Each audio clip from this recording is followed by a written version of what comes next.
พิธีฌาปนกิจสรีระสังขารพระอาจารย์ใหญ่มหาบุญมาสิมมาพรหมประธานศูนย์กลางองค์การพุทธศาสนาสัมพันธ์แห่งสาธารณรัฐประชาธิปไตยประชาชนลาวได้จัดขึ้นอย่างสมเกียรติในวันที่ 17 พฤษภาคม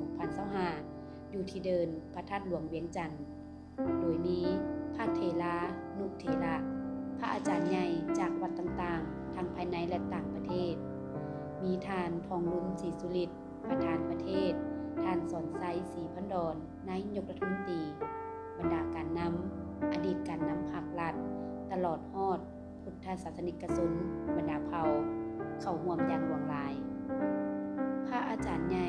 มหาบุญมาสิมมาพรหมได้ละสังขารในวันพฤหัสวันที่ 17 เมษายน 2025 พุทธศักราช 2567 เวลา 00:22 นาทีรวมสิริอายุ 92 ปี การละสังขารของพระอาจารย์ใหญ่แม่นการสูญเสียพระมหาเถระองค์หนึ่งของประเทศชาติและขององค์การพุทธศาสนาลาวเป็นการสูญเสียอันใหญ่หลวงซึ่งได้นำเอาความโศกเศร้าและอาลัยอาวรณ์อันสุดซึ้งให้แก่องค์การพุทธศาสนาสัมพันธ์ลาวการจัดตั้งภาครัฐแนวเล้าสังชาติและพุทธศาสนิกชนทั้งภายในและต่างประเทศพิธีมอบรับการช่วยเหลืออุปกรณ์การแพทย์และวัคซีนในตอนเช้าวันที่ 16 พฤษภาคม 2025 ที่สำนักงานนายกรัฐมนตรีได้มีพิธีมอบรับเครื่องช่วยเหลือล่าอุปกรณ์การแพทย์และวัคซีนป้องกันพยาธิปอดอักเสบจากสมาคมพัฒนาเศรษฐกิจอาซีจีนและบริษัทลาวอาซีพัฒนาเศรษฐกิจและการลงทุนจำนวนมูลค่า 10.2 ล้านหยวนสกุลเงินจีนให้แก่กระทรวงสาธารณสุขโดยการเข้าร่วมเป็นสักขีพยานของท่านสอนไซศรีพันดรนายกรัฐมนตรีพร้อมด้วยรัฐมนตรีกระทรวงสาธารณสุขและผู้ต่างหน้าจากภาคส่วนที่เกี่ยวข้องกองประชุมคณะพิเศษระดับชาติเกี่ยมความพร้อมจัดงานมหกรรมกีฬาแห่งชาติครั้งที่ 12 ปี 2025 นครหลวงเวียงจันทน์ร่วมกับกระทรวงศึกษาธิการและกีฬาเปิดกองประชุมคณะพิเศษระดับชาติจัดงานมหกรรมกีฬาแห่งชาติครั้งที่ 12 และกองประชุมคณะพิเศษระดับชาติจัดงานมหกรรมกีฬาคนพิการแห่งชาติครั้งที่ 4 หรือนครหลวงเวียงจันทน์เกมเพื่อเกี่ยมความพร้อมจะจัด2งานดังกล่าวในท้ายปี 2025กองประชุมดังกล่าวได้มีการค้นคว้าหลายหน้าเวียกโดยเฉพาะแมนโลโก้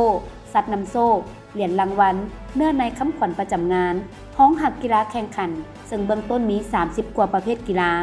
รวมทั้งสถานที่แข่งขันที่พักนักกีฬาและอื่นๆกองประชุมจัดขึ้นในวันที่ 13 พฤษภาคม 2025 ที่ผ่านมาวางศิลาฤกษ์โครงการก่อสร้างสำนักงานใหญ่และศูนย์ฝึกกรมภาษีพิธีวางศิลาฤกษ์โครงการดังกล่าวได้จัดขึ้นในวันที่ 14 พฤษภาคม 2025โดยการเข้าร่วมของท่านสันติภาพพรหมวิหารรัฐมนตรีกระทรวงการเงิน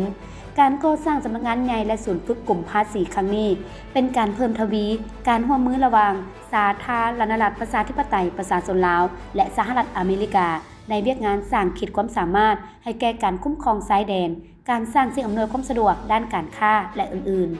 เปิดน้ำใส้ห้องหมอสากลคำมวลหลังใหม่วันที่ 15 พฤษภาคมที่ผ่านมาได้มีพิธีเปิดน้ำใส้ห้องหมอสากลคำมวลหลังใหม่จัดขึ้นอยู่ที่บ้านศรีวิไลเมืองทาแขกแขวงคำมวลโดยการเป็นประธานร่วมของทานบรรไซผองสวรรค์เจ้าแขวงคำมวลและดร.บุญแฝงพุ่มมาลัยศิษย์รัฐมนตรีกระทรวงสาธารณสุข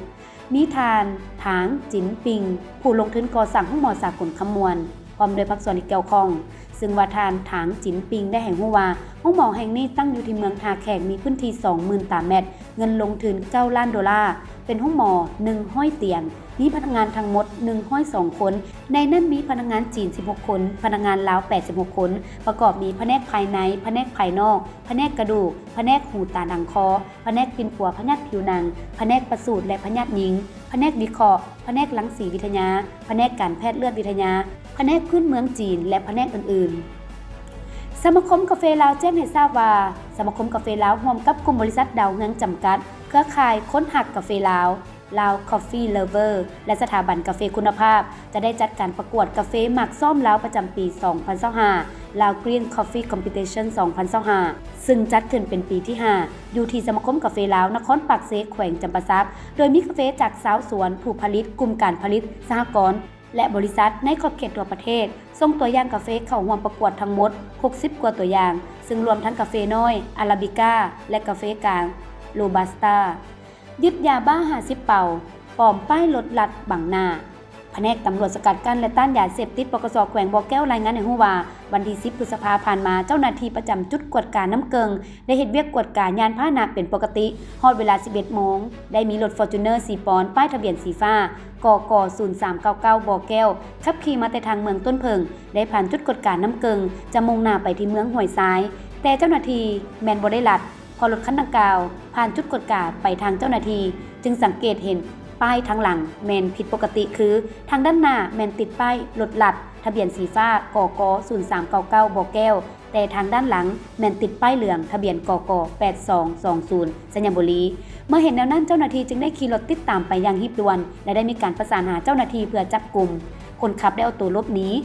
ผ่านจากการกดกาของเจ้าหน้าที่เห็นว่ารถดังกล่าวแมนมียาเสพติดประเภทยาบ้าจำนวน50เป่ามี 5,000 มัดเท่ากับ10ล้านเม็ดอยู่ภายในรถเห็นว่ารถ Fortuner 4 ปอนด์ป้ายทะเบียนแมนกก8220สัญญบุรีส่วนป้ายทะเบียนสีฟ้ากก0399บ่อแก้วแมนเพียงแต่เอากาว2หน้ามาติดทับใส่เพื่ออำพรางเจ้าหน้าที่สรุปข่าวเด่นโดยมีเดียลาว